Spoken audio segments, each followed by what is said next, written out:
வந்து சூர்யாவோட வீட்டுக்கு வந்து சேர்றாங்க. அடுத்து வந்து மகா வந்து எப்படியாவது அழகியோட அம்மாவ கண்டுபிடிக்கணும் அப்படின்னு சொல்லிட்டு முயற்சிகள் பண்றாங்க. அவங்களுக்கு அப்பதான் தெரிய வருது, இந்த மாரி வந்து ராகவன் தான் வந்து அழகியோட அப்பான்னு சொல்லிட்டு. அது எல்லாத்தையுமே வந்து சிசிடிவி ஃபுட்டேஜ்ல ஆஃபீஸ் மூலமா தெரிஞ்சுக்கிறாங்க. இந்த சூழ்நிலையில அழகியோட அம்மாவ தேடி போற வந்து நம்ம வந்து மகாக்கு நெறைய சங்கடங்கள் ஏற்படுது. எல்லாமே ஒண்ணு ஒண்ணா வந்து பார்த்துட்டே வராங்க. இந்த சூழ்நிலையில பிரபாவும் அவங்களுக்கு ஹெல்ப் பண்றாங்க. அடுத்து வந்து பிரபாவும் அவங்களும் சேர்ந்து வந்து ஒரு இடத்துல வந்து அழகியோட அம்மாவ வந்து சந்திக்கிறாங்க. அப்போ வந்து அவங்க வந்து இந்த மாதிரி பணத்துக்காக தான் இதெல்லாம் நான் பண்ணேன். அழகி என் பொண்ணே கிடையாது. நான் வந்து இந்த மாதிரி காப்பகத்தில் தான் எடுத்துகிட்டு வந்து வச்சு எல்லாரையுமே வந்து மிரட்டத்துக்காக இப்படிலாம் பண்ணிகிட்ருக்கேன் அப்படின்னு சொல்கிறாங்க. அதை உண்மையான நம்பி என்ன பண்ணுறாங்க, அவங்கள வீட்டுக்கு கூட்டின்னு வந்து எல்லாரும் முன்னாடியும் சொல்கிறாங்க. அவங்க அங்கே வந்து மாற்றி சொல்கிறாங்க, இந்த மாதிரி சூர்யாவை நானும் விரும்பணும். ஆனால் வந்து எல்லாம் வெளியே தெரியாமல் என்னை வாழ வச்சுட்ருக்காரு. அவர் என் புருஷன், அவர் பொண்டாட்டி. ஆனால் யாருக்கும் தெரியாது இந்த விஷயம். இந்த மாதிரி நாங்கள் வெளி உலகத்துக்கு தெரியாமல் வாழறோம். அது மகாக்காக தான் நாங்கள் ஒளிஞ்சு ஒளிஞ்சு வாழ வேண்டியதாக இருக்குது. அழகி தான் என்னோட பொண்ணு, இவர் தான் அழகியோட அப்பா அப்படின்னு சொல்லிட்டு சொல்கிறாங்க. அதெல்லாம் கேட்டு எல்லாருமே அதிர்ச்சி அடைகிறாங்க. மகாவும் அதிர்ச்சி அடைகிறாங்க. என்ன இப்படி மாற்றி சொல்கிறா அப்படின்னு சொல்லிட்டு, சரி இங்கேயே இருமா, எதுவாக இருந்தாலும் பார்த்துக்கலாம் தாத்தா பாட்டி சொல்லிடுறாங்க. அதனால் அவங்க அங்கேயே இருக்காங்க. யார் அனுப்பிச்சிருப்பா அப்படின்னு சொல்லிட்டு மகா யோசிக்கும்போது, சித்ரா தான் இதுக்கெல்லாம் காரணம், சித்ரா தான் இவங்களை அனுப்பிச்சிருக்காங்க. எல்லா விஷயத்தையும் சித்ரா வந்து மாமாவும் இவங்களும் பேசும்போது, மகாவோட மாமாவும் இவங்களும் பேசும்போது தெரிஞ்சுக்கிறாங்க. அதனால் அவங்க இந்த மாதிரி பிளான் போட்டு ஒருத்தி வீட்டுக்கு வர வச்சு எப்படியா சொத்தை வந்து அபகரிக்கணும்னு சொல்லிட்டு திட்டம் போட்டு இதெல்லாம் பண்ணியிருக்காங்க. அதை வந்து எல்லாத்தையுமே வந்து கேட்டு அதிர்ச்சி அடைகிறாங்க மகா. சரி நீ எல்லாம் ஒரு பொம்பளையா இந்த மாதிரி பண்ணி வச்சிருக்கேன், இந்த வீட்டில் உள்ளவங்க உனக்கு என்ன பாவம் பண்ணாங்க அப்படின்னு, எனக்கு இந்த சொத்தெல்லாம் வேணும், அதுக்காக நான் என்ன வேணாலும் செய்வேன் அப்படின்னு சொல்லிட்டு சொல்லிடுறாங்க சித்ரா. நீ வேணா வந்து உண்மையை சொல்லி எல்லாம் முன்னாடியோ அப்படின்றாங்க. ஆனால் உன்னால் சொல்ல முடியாது, ஏன்னா உன் அத்தைக்காக நீ சொல்ல மாட்டேன் அப்படின்னு சொல்லிட்டு சொல்கிறாங்க.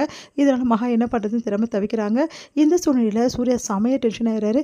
சரி எவ்வளோ தைரியமாக இருந்தால் இந்த மாதிரி ஒருத்தி வந்து நம்ம வீட்டுக்கு வந்திருப்பா, அவளை சும்மாவே விடக்கூடாது அப்படின்னு சொல்லிட்டு அவளை வர சொல்கிறார் ரூமுக்கு. அவங்களும் வராங்க. வந்தோடனே வந்து என்ன நினச்சிட்டு இருக்க உன் மனசில், எதுக்காக இங்கே வர, நீ யார் முதல்ல, நீ யாருன்னே எனக்கு தெரியாது, நீ வந்து அழகியோட அம்மாவை வந்து நடிக்க வந்திருக்கியா, யார் உன்னை அனுப்புறது எல்லாத்தையும் கேட்குறாரு.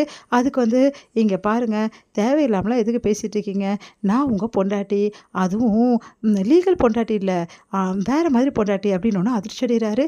உங்களுக்கும் எனக்கு பிறந்தது தான் இந்த அழகி பாப்பா, இது கூட உங்களுக்கு தெரியாது அப்படின்னு. இங்கே பாரு, எல்லாரும் அதை நம்பலாம், நான் எப்படி நம்ப முடியும், நீ யாருன்னே இது வரைக்கும் உன்னை பார்த்ததே இல்லை, நீ என் பொண்டாட்டின்றியா, நான் உன்னை நம்பணுமா அப்படின்றாரு. இங்கே பாருங்கள் சூர்யா, நம்பி தான் ஆகணும், வேறு வழியே கிடையாது உங்களுக்கு.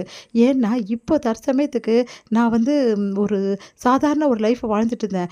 இப்போ எனக்கு ஹை சிட்டி லைஃப் கிடச்சிருக்கு. எப்படின்னா ஹை சொசைட்டி லைஃப் எப்படின்னு கிடச்சிதுன்னா, அழகாக வந்து இங்கே நான் வந்துட்டேன். இந்த இந்த வீடு, இந்த வாசல், அதுக்கப்புறம் இங்கே இருக்க சொசைட்டி லைஃப், இதெல்லாம் பார்க்கும்போது எனக்கு அவ்வளோ சந்தோஷமாக இருக்குது. இந்த பணத்தோடு வாழணும், இந்த வீட்டோடு வாழணும்னு நான் முடிவு பண்ணிட்டேன். சரி உனக்கு என்ன தான் வேணும், பணம் தானே வேணும், நான் கொடுத்துட்றேன், இங்கேருந்து போயிடு. யார் தேவை பணம்னு, நீங்கள் தான் எனக்கு வேணும், அதுவும் புருஷனாக வேணும் அப்படின்னு அதிர்ச்சி அடைகிறாங்க. நீ என்ன சொல்கிற அப்படின்னு கேட்டோன்னே, ஆமாங்க நீங்கள் தான் என் புருஷன், உங்களை நான் கல்யாணம் பண்ணி நான் சந்தோஷமாக வாழ போகிறேன், இந்த வீட்டுக்கு மகாராணியாக மருமகளாக சந்தோஷமாக வாழ தான் நான் இங்கே வந்திருக்கேன். இங்கே பார், அதெல்லாம் கனவுல கூட நடக்காது, மரியாதை இங்கேருந்து போயிடு அப்படின்னோடனே, இங்கே பாருங்கள் நடக்காதுன்னு ஏன் சொல்கிறீங்க, கண்டிப்பாக நீங்கள் தான் என் புருஷங்க, அது எந்த மாற்றமும் கிடையாது, நான் நடத்தி காட்டுவேன், இவ்வளோ தூரம் உள்ளே வந்த எனக்கு நடத்தி காட்ட தெரியாதா அப்படின்னோடனே, இப்போ என்ன நான் உன் புருஷன்றியா, ஆமாம், அப்படியா, சரி உன் புருஷனா என்ன அர்த்தம்னு உனக்கு தெரியும்ல, அப்போ வா புருஷன் பொண்டாட்டியே வாழலாம், அப்படி பிடிச்சி கையை பிடிச்சி இழுத்து அப்படியே பெட்டில் சாய்க்கிறாரு. உடனே வந்து அவங்க பயந்துடுறாங்க. என்ன சூர்யா இப்படிலாம் பண்ணுறீங்க, தயவு செய்து கதவை திறந்து விடுங்க, நான் போயிடுறேன் அப்படின்னு சொல்லிட்டு கத்துறாங்க. இப்போ சொன்னேன் புருஷன் பொண்டாட்டியே வாழலான்னு பார்த்தியா, உன்னோட சுயரூபம் வெளியே வருது, இதுக்கு தான் நான் சொன்னேன் அப்படின்னோடனே, உடனே வந்து ஓ அப்படியா, சரி இங்கே வாங்கலை அப்படின்னு கூப்பிட்றாங்க. கிட்ட வராங்க. உடனே வந்து அப்படியே வந்து கையை பிடிச்சி இழுத்து அவரை வந்து மேலே கட்டி பிடிக்கிறாங்க. அப்படியே தள்ளி விடுறார். சூர்யா உனக்கு எவ்வளோ தைரியம் வந்து இப்படி பண்ணி வச்ச, நீ எல்லாம் ஒரு பொண்ணு அப்படின்னு கேட்குறாரு. இங்கே பாருங்கள், நான் வாழ தயாராக இருக்கேன், நான் சும்மா உங்கள் விளையாட்டு காட்டினேன், உங்கள் கூட வாழ்கிறதுக்கு தான் நான் வந்திருக்கேன் அப்படின்னும் போது இதெல்லாம் நம்ம கூட நடந்தால் தானே நல்லாயிருக்கும், இந்த நிமிஷம் கூட நான் ரெடியாக இருக்கேன், என்ன சொல்கிறீங்க அப்படின்னோடனே அப்படியே அதிர்ச்சி அடைகிறாரு. சே இந்த மாதிரி ஒரு பொண்ணு, கேவலமான ஒரு பொண்ணை நான் பார்த்ததே இல்லை, இவ்வளோ கேவலமானவளா நீ, இப்படிப்பட்டவளை இந்த வீட்டில் திறந்து வச்சுருக்காங்களே, நான் என்ன பண்ணுறதுன்னு தெரியலையே, இந்த மகாவை சொல்லணும் இப்படி ஏமாந்துருக்காளே அப்படின்னு சொல்லிட்டு டென்ஷனாக வராரு. உடனே வந்து சே உன்னை பார்த்தவே எனக்கு அருவெருப்பாக இருக்குது, தயவு செய்து இதுக்கப்புறம் என் மூஞ்சில் கூட முடிக்காத அப்படின்னு சொல்லிட்டு அங்கேருந்து போயிடுறாரு. உடனே வந்து போங்க சூர்யா, நீங்கள் விலகி போனாலும் சரி, எப்படியாவது உங்களையும் இந்த சொத்தையும் விட்டு நான் போகவே மாட்டேன், இங்கே பாருங்கள் இந்த சொத்துக்காக தான் நான் வந்திருக்கேன் அப்படி சொல்லிட்டு சந்தோஷமாக வந்து சூர்யாவை பார்த்து சொல்லிட்டு இருக்காங்க.